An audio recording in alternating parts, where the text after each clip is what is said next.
Are there any concerns that the new design of the 2025 Lowrider S might not live up to fans' expectations? Potential price increase. With the proposed changes, the 2025 Lowrider S price may increase significantly, limiting its accessibility for consumers. Speculation about whether the changes to the 2025 Lowrider S will end the continuation of the previously mapped model or instead trigger a decline in market interest.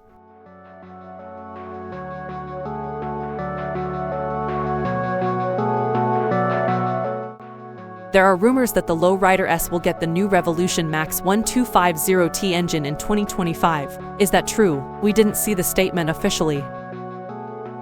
This engine is lighter and more powerful than the Milwaukee 8117 engine used today and will significantly improve performance. Updated frame and suspension. The Lowrider S will get an updated frame and suspension to improve handling and comfort.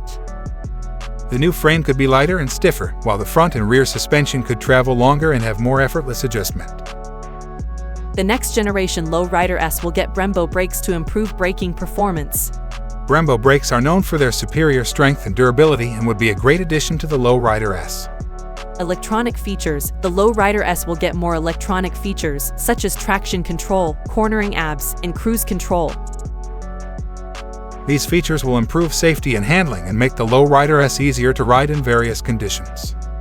It is important to note that details of this 2025 Harley Davidson Lowrider S have yet to be confirmed by Harley Davidson. Some of these rumors may be true, and some may not be. We'll have to wait for an official announcement from Harley Davidson to determine precisely what will change for the Lowrider S in 2025.